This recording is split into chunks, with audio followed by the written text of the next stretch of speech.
Good morning, true crime friends. How y'all doing? Look, hang on. We have a lot to talk about this morning. A whole lot.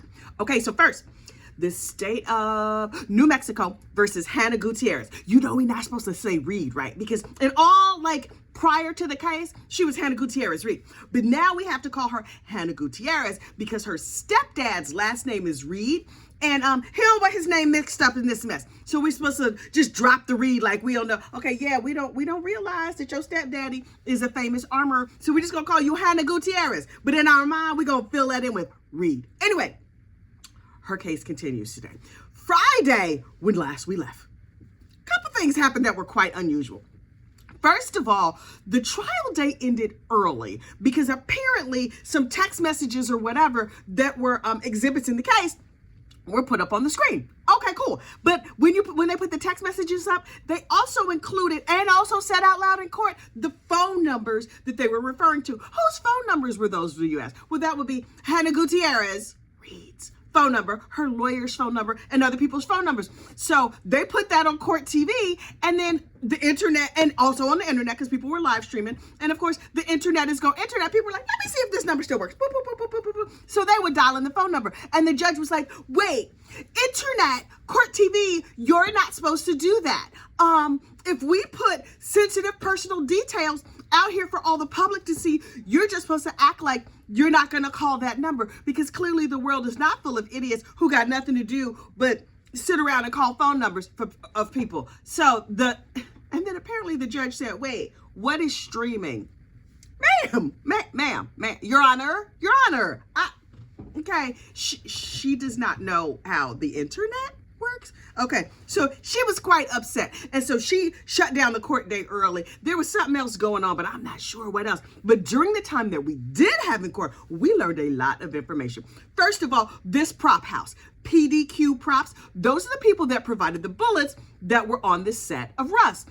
Okay, cool. Only here's the thing. The prop house looked like my teenage son's bedroom. Child, was a mess everywhere. Live bullets, dummy bullets. It was all just thrown in a big pile. The prop house guy was like, they need bullets. They want the cheap, the lowest end bullets that you could find. Okay, can you just reach in our bullet barrel and just grab a big handful of bullets and throw it in a Mary Kay bag and sit it on over there? That's going to be great because they're not paying us that much money anyway. And I guess they counted on the armorer, who was basically a fetus, to shake the rounds or do whatever it was going to take to figure out, are these live bullets or not? Somebody else will figure that out. And I think a big part of this case was everybody going, somebody else will figure that out. Only nobody else was figuring that out because this was like a low budget movie. And Court TV, I had some issues with you, especially you, Vinny Politan, who's 100% not watching this. He was like, have you ever been to a movie set? Everything is organized and tightly run and whatever. Vinny, how many movie sets you been on? I'm asking for myself. I've been on a couple, and it's not to say that they're wildly disorganized, but like the fact that there's tightly run and run like a well-oiled machine, that's gonna be a no. Also, it depends on the department. Some departments will run like that, others not so much.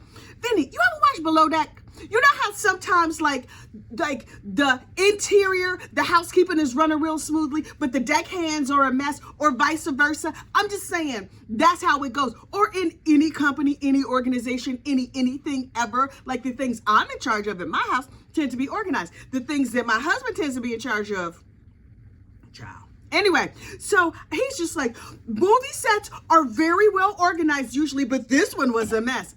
Vinny, you need to stop lying to the people. The other thing that I noticed was that Miss Hannah Gutierrez Reed had a name for her phone. Okay, so number one, I was not aware that you could name your phone. My phone, because I have since checked, was called Kathy's phone. Kathy's iPhone 6, because this is the 6th iPhone I've owned. I do not have an iPhone 6.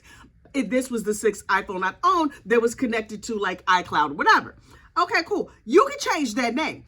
And Miss Hannah had quite a creative name for her iPhone. And they said the name in court a couple of times. And cover your children's ears, please. Batten down the hatches, because the name of her phone was Gorilla Grip Kitty Pal. You know, like a pussycat pal. So GGPP was the name of her phone. Okay. So the Gorilla Grip, cool. Isn't that like a glue? But then, I had to let my fingers do the walking. Gorilla Grip is like, a Gorilla Grip, apparently a gorilla can like grip you and rip a grown man's face off. Or was that a chimpanzee? Unclear. Anyway, so Gorilla Grip is like that tight grip. But then according to Urban Dictionary, because, I was like, let me check Merriam-Webster. Let me check Urban Dictionary. Let me check what my kids think, whatever. Gorilla Grip is when a lady, her nether regions, that word we can't say here on Beyonce's internet, has that tight grip and like won't let you go. And like, if you got a girl with that Gorilla Grip, then you can't break up with her no matter how crazy she is or whatever. Because I think there's an inversely proportional relationship between that Gorilla Grip and the ticklish brain. But okay, whatever. So I don't understand how the kitty pat Gorilla Grip and Kitty Pat like is a friend of I couldn't make her phone name make sense. But also I was like, well, wait. Was she taking Yelp reviews on her good pocketbook? Like, was people telling her, oh girl, you got that good Gorilla Grip? And do I have Gorilla Grip? But here's the thing. She was in her 20s. And maybe when I was in the 20s, I had the Gorilla Grip too. I don't know. Should we be talking about this on the internet? Well, let me share this with you. I am a grown woman. I'm in my 50s, y'all. I'm a grandma. Yes, I know I'm too cute and young to look like a grandma, but yes, I have 4 grandchildren. So anyway, and I have had many children. We have 4 sons. I've had 3 C-sections. I'm saying I might have firm handshake kitty pals. I'm just, nice to meet you. That's it. That's as good as it's gonna get. Y'all, I'm 50, and I'm like, okay. Plus, we don't need to be talking about my good pocketbook here on the YouTubes, because no, thank you. Anyway. So after we got past Miss Gorilla Grip, also wait. As an aside, a Gorilla Grip is a construction tool, right? So is maybe her pocketbook is a construction tool? It's something you use to like pick up sheets of plywood. Wait, is her kitty so strong it can pick up pieces of plywood? Who tested that out? Did you get splinters? Okay, anyway. That notwithstanding, I was looking at Miss Hannah overall, and if you look at the Hannah that was on like the body cam footage and the Hannah now, it's like 2 different people. Girl has had a glow up. Now look, most people get a glow up when they go into trial. Remember that one dude from that case who was a mullet American? He was like a narcotics enthusiast and a mullet American, and there was an unfortunate unaliving because he unalived his girlfriend's young daughter child. What was that case? Macaulay versus West Virginia. Oh, there's a whole playlist on that. Hello, the district attorney's wife was watching my channel. Oh, I was embarrassed. I was like, oh, what did I say about your husband, child? He was a prosecutee, probably still is, down there in Berkeley Springs. Hello, Berkeley Springs, West Virginia. Anyway, that mullet American got his hair all cut and shaped or whatever for court. And I was like, okay, so Hannah on the day of this unfortunate unaliving had like yellow hair in the front. It was not a flattering color, and purple hair in the back, and she was looking a little puffy, probably from all that cocaine she was doing and all that weed and liquor and whatever else. I'm sure she was eating some McDonald's and stuff. Today, she's pulled together, a good suit, hair is all one color, a little winged eye to show like I still have an artistic flair, but I'm like not that puffy mess that I was with the purple hair when this lady was unalived. I have grown and I am responsible. Also keep in mind, this crime, accident, whatever, happened 3-4 years ago. So that's enough time for you to grow up. She looks great. She looks great. Anyway, I done talked my throat dry. Hang on. So I'm like, okay, Hannah girl, I see your glow up. Good for you. Because if you're going to go to court, I believe she's going to be acquitted. But if you're going to go to court or possibly to jail or whatever, you need to look good doing it no matter what. Now, if I had advertising, here's where I would insert like a good shampoo or eyelash commercial, something like that. But girl looks good. Anyway, as she was leaving court, she was being real friendly. Bye, everybody. I'll see you later. Toodaloo, I'm gonna see you next week. And then apparently she said to the camera people at Court TV, my mom just loves Court TV. Really? Okay, I have questions. Is your mama watching everything about you just on Court TV and also on the internet and every place else? Is she watching this channel? Hello, Mrs. Reed. Good morning. Are you one of our true crime friends, Mrs. Reed? Listen, Mrs. Reed, I know you can't be in my public comments. Oh, okay, unless you want to. But if you want to send me a DM, girl, we promise not to say nothing bad about you. I mean, I don't think I've said anything bad about her yet, have I? I mean, I did call her a narcotics enthusiast, but that's only because she is. Anyway, if you want to hit me up on my socials, Mrs. Reed, you can slide into my DMs over on X, Twitter, whatever. I'm not on Facebook because old people, you know all the aunties in there and be like, I did not know that you had a true crime channel. Mind your business, old aunties. So I'm not on Facebook, Mrs. Reed, but I am on the Instagram, the gram of Insta. So I don't really post that much, but I do read the DMs. So Mrs. Reed, girl, me and you could get together. I could send you a gossip rumor and innuendo mug, Mrs. Reed. Not that I'm trying to bribe you, but I am absolutely trying to bribe you, just so you know. How you doing, girl? I think your daughter's going to be acquitted. Wait, do you want one of our true crime, our challenge coins? Are you a member of the Gossip Corps, Mrs. Reed? Hey, Mrs. Reed. Okay, so hopefully that was enough to get out to her mama and her mama be in touch. And I won't tell y'all publicly because me and Mrs. Reed will have a personal relationship, but maybe she could connect at the professional gossip level and we could have a little chitty chat over there in the back room. Anyway, there's another story that people have been wanting me to comment on, and I'm nervous, y'all. I'm nervous because I have what is possibly an unpopular opinion about this Wendy Williams documentary. So look, Wendy Williams, longtime radio host, longtime TV host, and gossip icon, had herself a TV show. And then she also got herself a 3-picture deal with Lifetime. So she got, the first picture was just like her life story, her biopic. The second show was, I forget what it was about. This third one is supposed to be like, where is Wendy Williams? Where did she go? When is she coming back? What happened? Only a whole bunch of stuff happened in the meantime. Hang on. Wendy, according to her son, is suffering from alcohol-induced dementia. That means you drink too much for too long, and then your brain gets super ticklish and possibly grows mold, and terrible things happen. And then her guardian or whatever was like, Wendy girl, we're gonna scoop you up, and they take her off and tuck her away someplace. But before they can scoop her off and tuck her away, Wells Fargo froze her accounts. And she was like, where's my money? Where's my money? Only, which is a legitimate question. Only she was drunk when she was asking that question. And so Wendy was like, you know what I'm going to do? Okay, I need to make me some more money because Wells Fargo has frozen my funds. And so I'm going to do this last movie and I'm just going to let cameras follow me around and document my life. Okay, that seems like a great idea. Only I personally do not believe she had capacity to be just making business decisions and whatever. So look, if you have been around Wendy Williams as long as I have been around Wendy Williams, and that is that I know Wendy from radio, I know Wendy Williams from some like minor business things we've done. Have I met her personally? Yes. And she not a nice lady. Now listen, you don't have to be a nice lady. Maybe some people think I'm not a nice lady. That is fine. I would never want anything bad to happen to her or her family or anything like that. But this documentary is positively cringeworthy. Now, it's good that it's raising like awareness of the frontal dementia, whatever, and aphasia that she has. Wendy is not in a good way. This is her swan song, in my opinion. I don't think Miss Wendy gonna last that much longer. But let me be abundantly clear.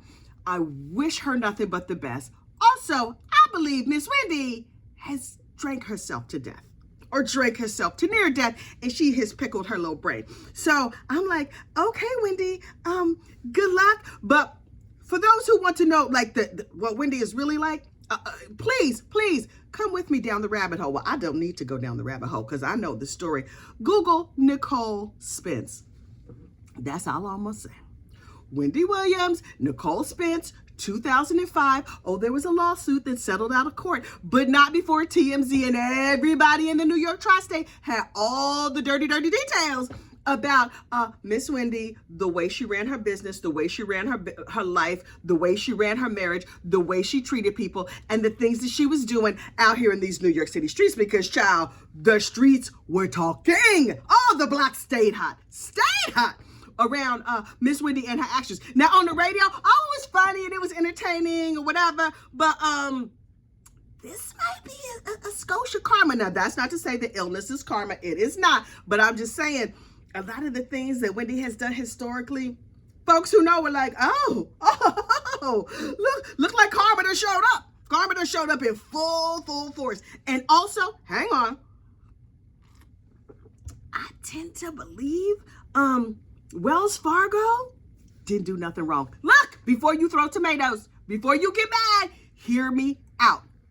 In this case of Wendy Williams, famed gossip versus Wells Fargo Bank that I do not work for, I'm not associated with. I don't even like Wells Fargo. Child, they froze my account one time too. That was because I bounced a check though, and they might have been in the right, but that does not mean I was mad. But anyway, that was a long time ago. I have not had a Wells Fargo account in probably 20 years. So anyway, Wells Fargo froze Wendy Williams' bank accounts. And you're like, what? Wendy is worth millions. How could they possibly have frozen her bank accounts?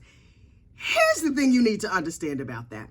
The way the laws work in New York, if a person, like the banking laws and the regulations or whatever, if a person is compromised, like mentally compromised, or if they have diminished capacity, they can't be out here just like doing the banking stuff. The bank is supposed to raise their hand and be like, excuse me, we have a person who looks like they're not all there, and they have a lot of money in our bank, and they just ask us to withdraw $100,000 so they could purchase 75 cats and a lot of Burger King.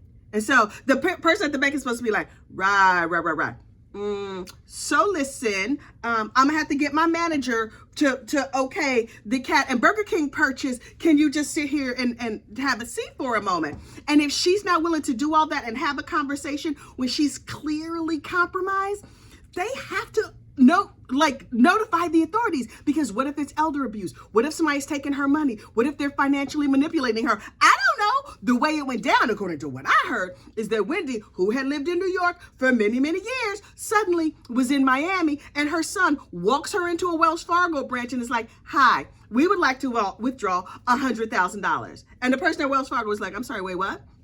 Let's look at the history of transactions here. Now, you've lived in New York, you've spent your money in New York, everything seemed to be normal, and then all of a sudden, you're in another state with a person that we don't really know like that, and you're being asked to withdraw a whole bunch of money, and this person who's asking you to do this is just standing beside you going, go ahead, mom, sign the papers and make the withdrawal. I feel like Wells Fargo was trying to look out for Wendy. Now listen.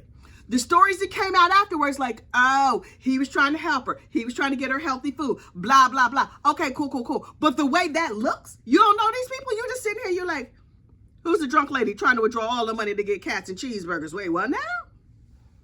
Wells Fargo was looking out. Because look, if Wendy took all them cheeseburgers and choked to death on them, Kev would be the first person to be like, y'all knew my mama was crazy. Why did you let her buy $100,000 worth of cheeseburgers? I'm suing Wells Fargo. And then what happens is the bank can't be like, okay, so now we're in charge. The bank is like, state, and so the state comes in and they assign a guardian. And the guardian, who is not a multimillionaire, is just like a regular person like me and you, comes in and is like, no, it is not appropriate for you to do A, B, C, X, Y, and Z. Okay, cool. So do we love what the guardian is doing? Maybe not. I don't know. But does the guardian have Wendy's best interest at heart? I don't know. I'm just a gossip. You're here for gossip, not news. So anyway, I'm just saying, I'm not mad at Wells, but the whole family situation is messy. Wendy has said for years that she did not have friends. She did not trust people, and she did not have friends, and she did not have them around her. She has also said for many years that she did not trust her family and that she did not keep them around her. But now that her brain is all ticklish, her family shows up and she has like one or two little friends. What are people supposed to do? What you supposed to do? If you've alienated your family for 30 years and now suddenly they're here, that's great. But how do we know that they're not spending her money to get themselves like mansions?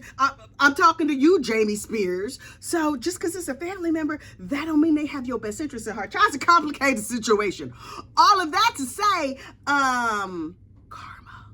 Google Nicole Spence 2005. Anyway, finally, her feet. Did you see Wendy's feet?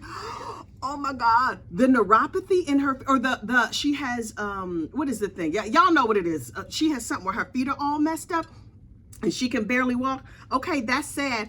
Also, alcohol induced. But her feet look like, she says she can feel, has 6% feeling in each foot, but her feet look like elephant feet. It's nasty. It's nasty. Wendy, ma'am, thank you for raising awareness. Please just go get better and take care of yourself in these your final days. Now look, I didn't say it was her final days. It might be her final days, y'all. I'm just saying. Last but certainly not least, infamous Sylvia. Infamous Sylvia, the YouTube blogger who is a Pedialyte enthusiast. Now listen, I'm not saying that she supports men who are kitty diddlers. She said she supports men who were kitty diddlers. Oh, she a big R. Kelly fan. She was all team Ernesto, whatever. Also, she got into a fight with another YouTuber and they called the police on each other or whatever. And ultimately, she's accused of stalking and she got thrown in jail down there in Fulton County. Well, apparently Fulton County has like the worst jail system known to everybody. So Sylvia was locked up for 8 days. I can't even imagine. But now Sylvia is home. Now listen, y'all know how I feel about infamous Sylvia. Her brand of channel is just not for me. It's true crime. Yes, it's true crime related. And every morning she gets up and she reads a scripture and then she gossips unto us because she's here on a gossip ministry. I don't know. But then she also cusses and like diddles men. There's a report that she grabbed a man's family. I don't know what you could say on here. Anyway, some of her actions don't seem to be that consistent with like right living and the Lord and all that other stuff. But she like, a big Jesus cheerleader and yay Jesus. So, but I'm like, I don't know if she's his best representative. So she got locked up and she was in jail. And now she's saying that the Lord sent her to prison. Jesus isn't sending people to prisons. I mean, it's a whole bunch of people in prison and they all seem to find the Lord. So maybe that is part of her ministry. And so now that she's out, she's like, after I spent days like crying and being in the fetal position and being hysterical, I feel like the Lord sent me to prison to eat bad bologna and meet sex workers or whatever, drug enthusiasts. I don't know why the Lord sent her to prison. But if that's what blessings look like, please do not bless me. I don't need them kind of blessing. I'm gonna take it's gonna be a no for me, dog, on that kind of blessing. Cause no, can you bless me by sending me to the Four Seasons? Are there Four Seasons blessings available? Because yes, please, I will sign up for that. And if it could be a Four Seasons in a tropical location, I would really appreciate that too. Amen. Anyway, so I'm just like, okay, Sylvia, I don't, what in the revisionist history is happening right now? But she's out and she's free and she feels like the Lord sent her to do his work in prison. Okay, not prison, jail. But to me, people are like, no, it was jail, not prison. It's prison, not jail. Child, that is a distinction without a difference to me. Let me get this straight. You locked up, you don't have freedom, they feeding you bad food, and there's no memory foam on the mattresses. No, thank you. I don't, no, thank you. Thanks so much for the kind offer, but no. Okay, so look. I need to get on with the rest of my day. I always forget to say it, but I need you to like this video, subscribe to the channel, share it with your friends if you feel so moved, and make comments down below or whatever, because that helps the algorithm. Child, I don't unclear how all this works. So look, somebody told me that the members only bingo cards were not working. I'm gonna fix that this morning, assuming I remember it by the time I upload this video. But I'm aware of it. I'm gonna get on it. I'm gonna fix it. But go ahead and get yourself a bingo card. It's in the show notes. It's in the description. Not the description. I guess the description. I don't know how this thing works. But if you just scroll down to the bottom of the description, there's some links to bingo cards. Get yourself a bingo card. Play bingo. And if you win, you get a prize while supplies last. So we have bingo prizes. Watch the video back. Play bingo. Pro tip, watch it on 2X. That's my favorite. I watch everything on 2X though. Okay, y'all get out there and have a great day. I will talk to you later. Bye.